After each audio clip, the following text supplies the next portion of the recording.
Vlezër të nderuar, xhamatlit të pranishëm, e falenderojmë Allahun Azza wa Jall, i cili na mundësoi që të arrijmë këtë muaj të bekuar, këtë muaj të madhërishëm, këtë muaj të begat me shumë mirësi të mëdha, që ta agjerojmë këta ditë e të këtij muaji dhe t'i falim taravih dhe namazet e natës, që të bëjmë lutje dhe të japim sadaka.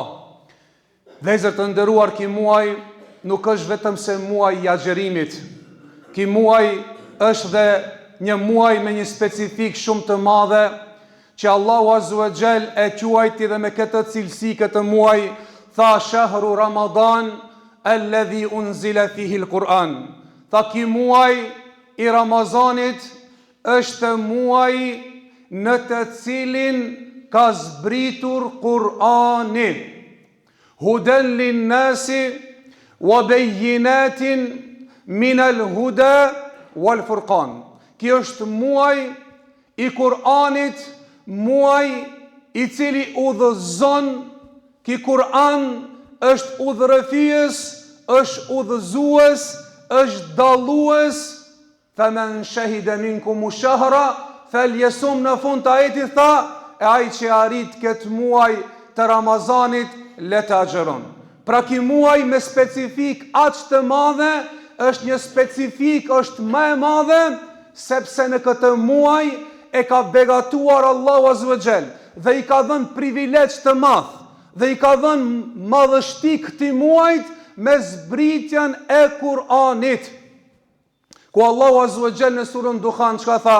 Inna anzalnahu fi lejletil mubaraka. Ne këtë Kur'an e kemi zbrit në një natë të begatshme. Inna anzalnahu fi lejletil qadr. Ne këtë Kur'an e kemi zbrit në një natë shumë madhështore me shumë peshë. Për atë dietarët thanë kështu: Allahu Azza wa Jall e zgjedhi Xhibrilin alayhis salam dhe e bëri prijesi i të gjithë dhe melekëve, kryesorin e të gjithë melekëve, e privilegjoi më së shumti nga të gjithë melekët, sepse Xhibrili alayhis salam ishte ai i pari i cili e zbriti Kur'anin. Në momentin që e zbriti shpallën e Allahut, mrekullin e ditës së Kiametit, Kur'anin u bë zotria i melekëve në qiell. Pastaj e zbriti në muajin e Ramazanit, ku u bë zotria i tërë 11 muajve të tjera. E zbriti në natën e Kadrit, ku u bë nata aq me vlerë, më me vlerë se sa 1000 muaj. Sepse në atë natë zbriti Kur'ani. Po ashtu e përzgjodhi dhe e bëri zotria i bijve të Ademit, e bëri pejgamberin më të ngritur, sepse ky Kur'an i zbriti në gjoksin e Muhamedit alayhi salatu wassalam. Pastaj Allahu Azza wa Jall e përzgjodhi këtë ummet, sepse këtij ummetit i zbriti ky Kur'an dhe u bë ummeti më i ngritur nga të gjithë ummetet tjera. Po vëllezër të nderuar, pejgamberi alayhi salatu wassalam atë shumë u kujdeste për Kur'anin, dhe atë shumë e lexonte Kur'anin, dhe atë shumë ja u mësonte Kur'anin sahabëve, e sidomos në Ramazan, ku ishte një specifik e veçantë, ku thot Abdullah ibn Abbasi se zbritte Xhibrili alayhis salam në Ramazan, yatihi al-Jibril wa yudarisu al-Quran, zbritte në Ramazan special Xhibrili alayhis salam dhe ja mësonte Muhamedit alayhi salatu wassalam Kur'anin. E thot Fatimja radiallahu anha: wa fi akhiri umrihi, akhiri shahrihi, kana ya'ti Jibril wa yudarisu marratain. Dhe në vitin e fundit, dhe në Ramazanin e fundit, në muajin e fundit të Ramazanit, erdhi Gjibrili a.s. ku ja mësoi Kur'anin dhe ja përsëriti dhe ja bëri hat me Muhamedit a.s. 2 herë. Me tregu vlerën e madhe që e ka Kur'ani në muajin e Ramazanit, që ka zbritur natën dhe ka vlerën e madhe që të lexohet natën dhe të lexohet ditën, ki libër i madh i Allahut Azza wa Jall. Kështu i mësonte sahabët, kështu i mësonte shokët e tij Muhamedi alayhi salatu wassalam, dhe u thonte se krenaria e besimtarit dhe ngritja e besimtarit është në leximin e librit të Allahut Azza wa Jall.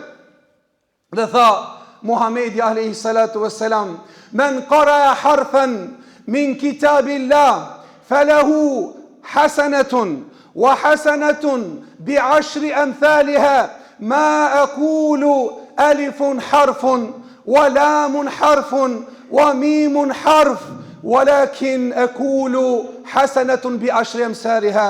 Tha pejgamberi alayhi salatu wassalam: kush e lexon Kur'anin, një shkrojnë nga Kur'ani i ka 10 sevape.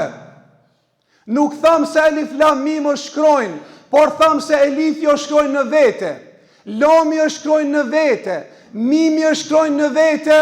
Në momentin që e lexon vetëm se elif lam mim, ti 30 sevape me automatizëm i përfiton.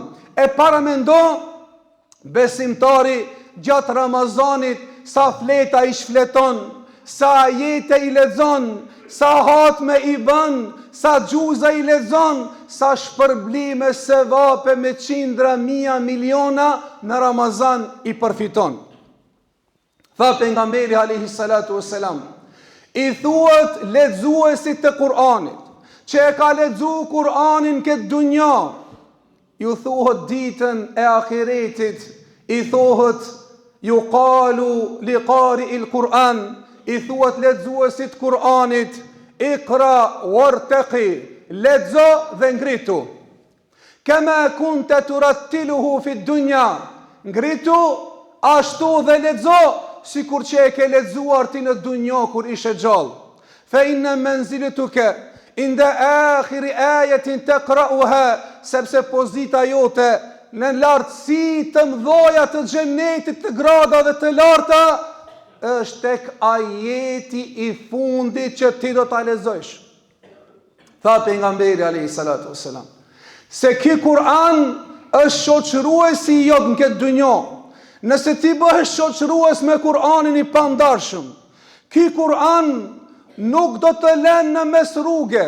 Ky Kur'an do të vazhdon të jetë me ti në varr. Ky Kur'an do të jetë me ti shoqërues pastaj në ditën e Kiametit, kur do të dalin njerëzit para Allahut për të llogaritur. Do të del Kur'ani dhe do të del agjerimi. Thot pejgamberi alayhi salatu wassalam: yati al-Qur'an was-siyamu yawm al-qiyamah, do të vjen Kur'ani dhe agjerimi në ditën e Kiametit. Do të drejtohen Allahut Azza wa Jall. Do t'i thot Kur'ani: mana'tuhu nawma bil-lejli fashfa'ni fi. Do të thot: o Zot, unë e privova atë nga gjumi i natës. O Zot, më bën mu që unë t'jem ndërmjetësues, shifatxhi për këtë njeri që të ndërmjetësoj dhe ta futi në xhenetin tënd. Po ashtu i thot agjeruesi, i thot agjerimi, i thot: ja Rab, mana'tuhu ta'ama wa shahwa. O Zot, e privova atë nga ushqimi dhe nga epshët e tia. Fashfa'ni fi. O Zot, bënë mua që unë t'jem dërmjetësues për këtë njeri dhe ta futi në xhenet. Fayashfa'an, Kur'ani dhe agjerimi bashkarisht të dy e futin personin që ka agjeruar dhe që ka lexuar Kur'an. Shiko, në dunjë bashk agjerimi, muaj Ramazanit me Kur'anin, dhe ditën e Kiametit ta dy dalin dhe këta dy ndërmjetësojnë tek Allahu Azza wa Jall. Dhe vjen Kur'ani dhe i thot: o Zot, ma jep zbukurimin tim Qka zbukurimi është ta veshin me teshat mëndafshi atë lexuesen e Kur'anit dhe do t'i thot, o Zot, shtoja stolin këti njeriu. Lexuesi shokut tim i vendohet një kuror në kokën e tij. Pastaj thot, o Zot, bëu i kënaqur ti ke me këtë lexues.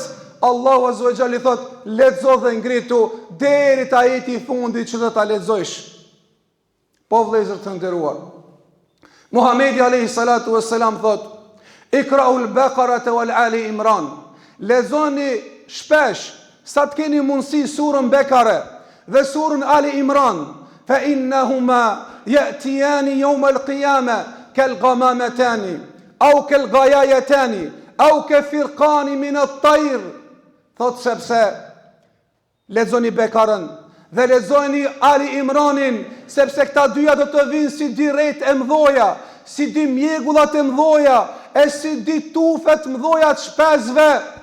Yuhajjani li sahibihima, ata do të ndërmjetësojnë dhe do të polemizojnë me Zotin që këtë robin ta futish në xhenet, sepse ki ishte në dunjon na lexon të neve. Po vëllezër të nderuar, ki Kur'an aq i madhërisëm, aq madhështie e madhe, sa që i lexuesi kur e lexon ja ndriçon mendjen, ja ndriçon shpirtin, ja ndriçon zemrën, ja hap gjoksin. Dhe kështu ishin sahabët, të cilët ja u mësonte Muhamedi alayhi salatu wassalam vlerën e madhe të këtij libri të madh mrekullis deri në ditën e Kiametit, ku sahabët e lexonin aq shumë këtë Kur'an dhe e lexonin aq bukur, sa që një ditë prej ditëve në natë kaloi Muhamedi alayhi salatu wassalam pranë xhamit të tij, ku ishte i ulur një sahabi, e lexonte Kur'anin aq bukur. U ndal Muhamedi alayhi salatu wassalam pas murit, duke ndëgjuar Kur'anin dhe duke u kënaqur Muhamedi alayhi salatu wassalam me leximin e Kur'anit të këtij sahabiu që lexonte. Dhe më pasi që e përfundoi leximin, i ngriti dur dhe filloi të bëje dua. Pejgamberi alayhi salatu wassalam i tha, is'al tu'ta, pas murit i tha, lutë Allahun do të përgjigjet. Lutë Allahun se do të përgjigjet, sepse njeriu kur e bën një vepër madhështore, një vepër të mirë, dhe pastaj i ngrit duart, është momenti më i duhur që t'i pranohet lutja, ashtu siç ne e kemi mësuar nga Muhamedi alayhi salatu wassalam, që njeriu në fund të namazit kur e kryen, në tejatin e fundit që i bën lutjet dhe duat janë duat që mundën më së shumti të bëhen kabul dhe të pranohen. Po ashtu në fund të iftarit, pak para se me qel iftarin, nëse njeriu lutet në ato momente i pranohet. Pse vëllezër të nderuar, pasi që e ka bën ibadet madh dhe pak para se me qel iftar, i ngrin duart dhe lut Allahun, dhe kjo është momenti që më afër t'i pranohet lutja. Po ashtu pasi që e krin Arafatin, i ngrit duart dhe lutet atë shumë, sepse kjo është momenti që mundet pranohet lutja. Dhe kështu e bënte Enes ibn Malik radiallahu anhu, kur e bënte hat me Kur'anin, i mbledhte familjen e tij, bashortën e tij, fëmijët e tij, dhe i ngritte dur dhe bënte dua, dhe ju thonte familjarëve të tij, ju familjarëve të tij, bëni amin tash kur lutem, sepse ne kemi bërë një hatme dhe shpresoj tek Allahu Azza wa Jall që të ngritet kjo vepra dhe të bëhet shkak për të na pranuar duat, për të na pranuar lutjet tek Allahu Azza wa Jall. Po vëllezër të nderuar, të miremi më tepër me Kur'an, mos të angazhohemi me gjëra tjera, e mos të japin kohë dhe mos të japin mundësi vjedhsave, hajnave të Ramazanit. A e dini që ka vjedhsa edhe ka hajna në Ramazan? Nuk janë ato që ka i vjedhin këpus edhe kundrat kur himin xhami. Vjedhsi më i madh është telefoni, i cili ndoshta gjatë dorës e mbajmi 1 orë, 2 orë, e mbajmi gjys orë, një faqe Kur'an e lexojmë, 1 orë rrimin telefon. Me e bo hesab gjatë ditës prej kur zgjohemi dhe deri sa bim me flet në sifir apo pas sifirit, do të shohim se do t'i kemi në dispozicion me telefonin, ndoshta 3 orë, 4 orë, deri në 5 orë, e ndoshta Kuranit nuk i kemi dhënë, ndoshta as gjysore. Pastaj për vjensave tjerë, është vjesja e çajtorëve, e kafëve, e dominave, e lojrave të ndryshme, që ta natën e kalon ta vjedh kohën më të shtrenjtë në leximin e Kuranit, ta vjedh kohën më të shtrenjtë për të bërë ibadet, ta vjedh kohën më të shtrenjtë me lexu Kur'an, ta vjedh kohën më të shtrenjtë me bë dua. Dhe për atyre që janë vjesa të Ramazanit dhe të marrjeve të sevapeve, janë filma dhe serialet e ndryshme që ju preokupojnë muslimanët natën, ta shikoj dhe një serial ta pres sifirin, ta shikoj dhe një film ta pres sifirin, e pastaj të hanë dhe pastaj të flenë dhe të qohet pak para iftarit dhe t'ju thot njerëzve Zoti ka bërë. Këto janë koha, momente, gjëra që vjedhin Ramazanin. Mos lejoni t'ja u vjedhin kohën, se koha në Ramazan është shumë e shtrenjtë. Ditën është specifike e madhe të agjërohet, po edhe nata specifike dhe më e madhe Kur'an të lexohet, sepse natën ka zbritur libri i Allahut Kur'ani. Elusim Allahun Azza wa Jall të na i ban Kur'anin pranverë e gjoksave ton, zemrave tona. Na i ban dritë e iman në gjoksin ton. Na i ban të dashur Kur'anin, ta lexojmë atë dhe të bëhet ky Kur'an, ky libër i madh i Allahut Azza wa Jall, dëshmitar për neve në ditën e Kiametit, të na fut në xhenetin e Allahut dhe të ngritemi në grada të larta me pejgambert, me sahabët, me shahidat, me njerëzit e mirë. Wa hasuna ulaika rafiqa. Allahumma amin.